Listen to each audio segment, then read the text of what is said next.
Welcome everyone to my channel that is Fast and Easy Maths, which is dedicated to give you tips and tricks related to mathematics.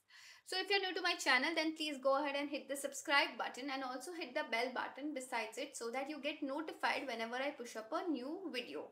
So students, today we are going to actually solve a question which is like 100-year-old problem, okay? And this problem was actually published in one of the mathematical society journals, and I thank my friend Ria for bringing this particular question to my attention. And trust me, while solving this question, I had a lot of fun. So I thought that I should make a video and tell you all about this 100-year-old problem. How do we find a solution to this? Okay. So let's see how do we do this. The question says that we need to find the value of x for, basically the x is actually equal to root of 1 plus 2. This root 2 is then getting multiplied to a root of 1 plus 3, and this 3 is then getting multiplied by root of 1 plus 4. This 4 is then getting multiplied by 1 plus something something something, which goes on and goes on. So I'm assuming this is 5, and then that gets multiplied by root of 1 plus 6 and all of that. Okay, so that's how the entire series is going. So now over here, if we actually sit and pause and take a minute to understand how do we start with this problem, you will realize that x cannot have certain values for sure. That is nothing but we cannot have value of x as 1 for sure. Okay, now if we take value of x as 2, okay, I'm just going to give you an example over here. So if we take the value of x as 2, okay, so 2 can be written as root of 4.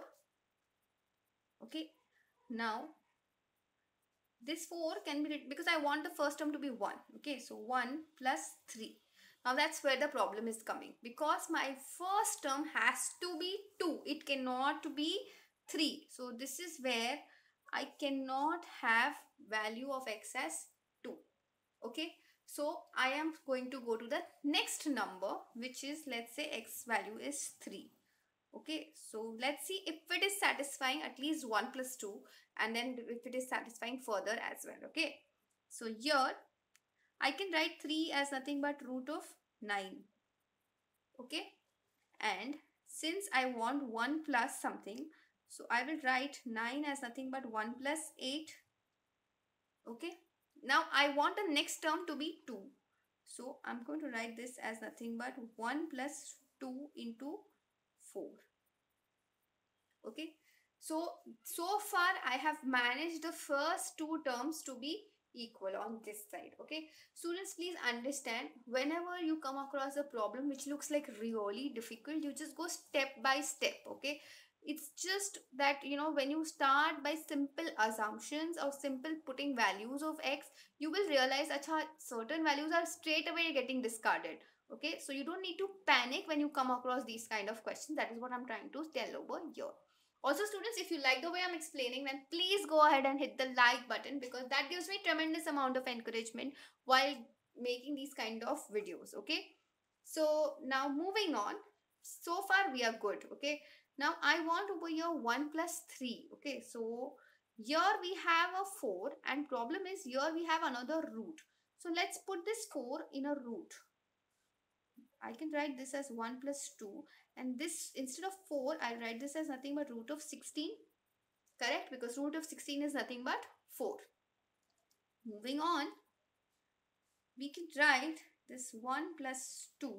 Now look over here. I want a 1 plus something term over here. So I'm not even bothered about that 3 as of now. Okay, I'm just putting 1 over here. So I can write this 16 as 1 plus 50. Okay. Now we'll focus on that 3. So how will we get a 3 over here? I can write 1 plus 2 and root of 1 plus as it is. Okay. Now this, I want a 3. So I can write 15 as nothing but what? 3 into 5. Okay. So far we are good. Till here we are managing. Now let's see if we can manage further. So if you look closely, I have another root which is just coming out after 3. So I want to put this 5 in a root. So I'm going to write this as nothing but 25. Okay.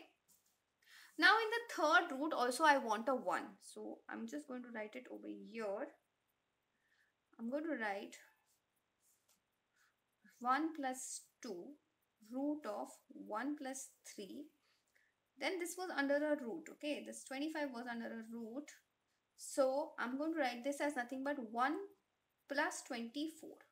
Now we'll bother about that 4 in the next step. So I'll write this as it is.